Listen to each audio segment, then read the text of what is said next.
Do not buy a solar-powered mini-split before you watch this video. I'm gonna save you thousands of dollars and give you the same result. It's especially nice on a day like today that's 103 degrees and I'm getting 43-degree air out of my mini-split, all for free with the power of the sun on just these two solar panels. They're 590 watts each, and I just got them propped against my house, so they are not aligned properly or anything for the sun. You may be able to see the mini-split is running. Their cables are coming right over here and right up here and into my Bluetti Elite 300 portable power station. We're pulling in 733 watts, and then plugged in right here is this cable coming up here, and it's actually going and powering the mini-split. Let me tell you why I prefer using a portable power station like this and a 120 volt mini-split heat pump that just plugs into the power station right here, as opposed to the insanely expensive, quote-unquote, solar-powered mini-splits from like EG4 or Airspool. You can actually see the reason right now. I only have those two 590 watt panels out there, right? They're not in the optimal position. It's really, really hot outside and there's smoke in the air. So we're only getting 733 watts off those panels. We could easily get more off those two panels. But even still, look at this. The mini-split is only pulling 354 watts. And that's because the vast majority of the time, mini-splits operate at a low running state, like this. You can see our ambient air temperature is 72.6, and so the mini-split is just kind of running to maintain the temperature. And so if you had a ton of panels hooked up to your dedicated solar mini-split, it would be clipping the energy from those panels because it would only need 300 whatever watts, when in reality the panels are producing, 700 or more watts. So because I ran the mini-split off the battery of this power station a little last night, I've depleted the battery slightly. And so not only am I running the mini-split fully off solar, I am capturing that excess solar energy that's being generated by my panels and dumping it in the battery here for when it gets cloudy or to extend the runtime into the night. But it gets way better when I get to the cost breakdown later on in this video. So stick around because you're not going to want to miss that. Let me tell you another reason why I think this setup is a no-brainer. When you're at home and you need your mini-split to be running, this is where your power station is going to live, and it's going to run your mini-split like normal. But then, let's say you guys own an RV, and you're going to go on a road trip. Well, simply power down your mini-split because you're not going to need that while you're gone. Unplug your solar, unplug your mini-split outlet, take your bonding plug with you if you want. But now you've got this really capable power station that you can take with you on the road. And so now you've turned your quote-unquote solar-powered mini-split into an off-grid power supply for your RV, and you didn't have to spend more dollars to get an RV set up. Because if you have the solar-powered mini-split and the solar panels connected directly to it, those are going to stay there, and they're not going to do squat and benefit you personally while you're out of town. But all of a sudden this can benefit you in multiples of ways, not just one. And I love when I can find use cases for my equipment that I spent my good hard-earned money on for multiples of different situations and solutions. But hang on, it gets even better. Let's say there's a power outage. Well, of course, your mini-split will continue to function because, it runs off-grid most of the time. But if you take a look here, we've got an extra plug down here, an extra plug over here. Well, now all of a sudden, you can use your mini-split power system to run, a freezer or a fridge or your internet or something like that at the same time that it is running your mini-split. Just grab an extension cord, plug it in there, run it to, your loads, and now you can leverage your mini-split solar power system to not only run the mini-split, but also critical loads during a grid down situation. I mean, you could turn off the mini-split if it wasn't critical and just use that solar and channel it to other loads while the grid is down and can't run those things. You are definitely not going to be plugging your freezer or fridge into an EG4 or Airspool mini-split to harvest that solar power in a grid down situation. But here's the magical part, you guys. I'm going to show you here with the Bluetti, but there are other apps for other brands of power stations that do the same thing. Come into your app, hit settings, scroll down here to working mode. Tap on that and make sure you are set to PV priority UPS. And then see how I've programmed this to 20% state of charge? You can adjust that anywhere from 5% all the way up to 100%. I've programmed mine 20, and that's the secret sauce to really making this work well. Because then what you can do is you go ahead and plug this plug here into a standard 120 volt outlet. near your power station. Ideally, it'd be nice if it was a dedicated 20 amp circuit so you don't, overload anything or pop a breaker or something like that. But you have this plugged into your 120 volt power, and then the power station will run your load, your MiniSplit, 100% off grid, off solar power, so long as the battery stays above 20%. As soon as it drops below 20%, the power station is going to automatically switch over to grid power. So it's going to take the power that this is plugged into, and it's essentially just going to pass it through to your MiniSplit load. It is not going to use it to charge the battery at all. Run your MiniSplit off grid power so you get uninterrupted runtime with your MiniSplit. And then as soon as this power station goes above 20% from power that's come in off the solar, then it's going to switch over automatically and start powering your loads again with solar power. And then you may be like me, like right now, where the MiniSplit has just really ramped way down and your solar is just ripping. And so that excess solar isn't just getting clipped like it would on a normal solar powered MiniSplit and not be used. We're going to make full use of that and dump it into the battery for reserve down the road for extended runtimes, into the night or when clouds pass or whatever.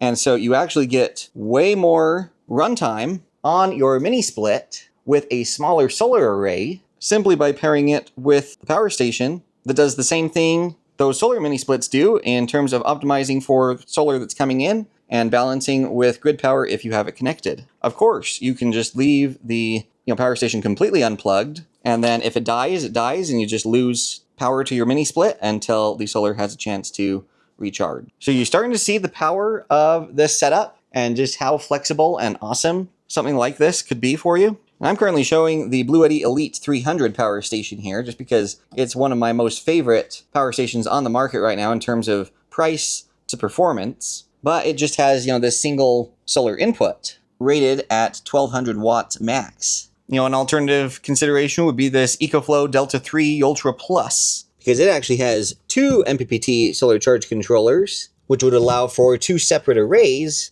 of different types of panels, right? So added flexibility, plus up to 1600 watts of total power input. Now I'm showing this setup here with a portable power station with the app control, because hands down, this is the cheapest, easiest way to get going with a setup like this. But of course, don't feel like you're locked into a power station. If you want to do more of a large DIY build like this, the same principles apply. Before you went out and spent a whole bunch of money on one of those dedicated solar power MiniSplits, give some serious consideration to just getting a few extra solar panels and connect up to your 12,000 XP and, another server rack battery or something, and you're still going to come out money ahead versus getting one of those dedicated solar powered MiniSplits, and you're going to be able to offset the power consumption of your new MiniSplit all the better. Now, pro tip, when you're installing your MiniSplit and you've already got a hole going through your wall, before you get the head all situated and stuff, run a power cord that is outdoor rated, and then simply wire a 120 volt plug like this on the end of it on the inside, because that's where your power station is going to be. And then also run a set of MC4 solar cables, because you need to get that solar power into the inside because your power station doesn't want to be outside. So now fast forward here and the full installation is complete, and you definitely want to watch that video on how to install this, because it is so stinking easy to install these nowadays. You do need a neutral ground bonding plug. I'll leave a link for those pre-made up down in the description. They're super cheap, or you can make one like I did here. And then as I said, if you're going to do this setup, you need to also run some PV wires through that hole. Now I have a different setup that I've got going on that I can't give too much away right now, but it's going to be pretty epic when it gets set up here. So be excited for that. But you can see here, I've got my DC wire coming in, right? And mine's on the ground here, but it's just good old MC4, PV wire extensions. And so those PV wires would be coming in with your AC power cable to go to the MiniSplit. So that way everything's all neat and tidy and nice here. So we've been watching this system here run, just kind of maintain the temperature. Let's really crank it down here on this really hot day and see how much power we end up pulling. This is a 12,000 BTU MiniSplit. So here we go. Just crank it all the way down. 61, as cold as it goes. Something that's awesome about the MiniSplits is how slowly they ramp up. So you don't have to worry about giant surges. They'll just slowly dial themselves up bit by bit, and makes it very easy for a portable power station like this to keep up and run them, not to mention a gas generator as well if you're using one of those. So we've now ramped up to full capacity, a little over 1100 watts. But we've still got 738 watts of solar coming in, so look at that. It's still estimating that we could run this for over 5 hours, on this battery with that solar coming in. That's fantastic. I've stuck my thermocouple up inside the supply there. Check that out, you guys. 43-degree supply air. Let me take you outside and show you how hot it is outside. And out here, where the outdoor unit is, check that out. A whopping 107 degrees. It is hot. That's pumping out 43-degree air inside, all from the power of this sun shining on those two panels. Let me show you how incredibly efficient these mini splits can be. We're still set to 74 on the mini split. You can see our ambient room temperature is sitting actually at 72. And check this out, you guys. 162 watts is all that's being drawn by that mini split, while we've got 692 watts of solar coming in. And that's what I mean when I say that a lot of the time the mini split just coasts. And so if you just let it do that and just kind of maintain the temperature on a bright sunny day, you're going to easily power that and recharge your battery without any trouble whatsoever. And while it's just coasting there below 200 watts, I want to show you that we still have air conditioning. See, 66.4 degree air is coming out of the supply. And so it is still doing air conditioning. It's just ramped way down because the unit doesn't need to supply, 40 whatever degree air anymore. And see, just a few minutes later, you can see that it's ramped up just a little bit again from its low of below 200 watts. And again, that's just the power of the inverter-driven mini splits that are just crazy, crazy efficient. So you've seen how efficient this setup can be on one of the hottest days of the year in cooling mode. Please sound off in the comments and say, yes, winter test, if you would like to see the same test done on one of the coldest days of the year in heat mode.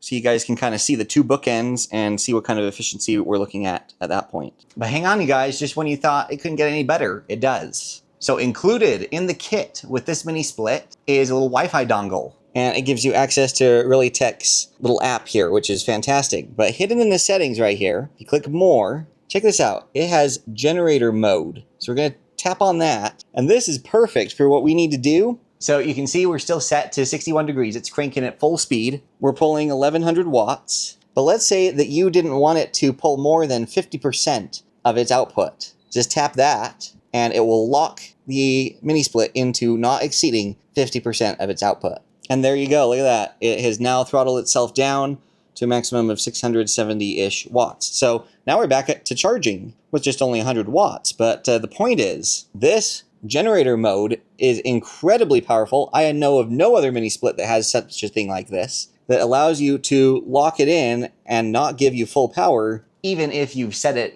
to a low threshold. And so that could prolong your runtimes significantly on your portable power station's battery. Just for fun, let's lock it into 30%. It is going to keep you at a max of about 540, 530-ish watts. That feature is huge, you guys. Let me know if you agree in the comments. The pricing for this setup is where things get even more insane. So the Realitech mini split you saw me use in the video, by the way, you guys, is a hyperheat model, $399 plus a 10% off coupon and 16 feet of line set. Then the Bluetti Elite 300 portable power station, after my coupon code applies, $1,011.08. Contrast that with the EG4 mini split, $1,400. Airspool is the most expensive of them all, $2,155 plus an upcharge to get the full 16-foot line set. And by the way, all of these, as you can see here and here and here, are 12,000 BTU units, okay? So if you were to add up the Realitech mini split plus the shipping charges, plus the Bluetti Elite 300, plus $500 worth of installation tools, which I think should be included in the calculation because the EG4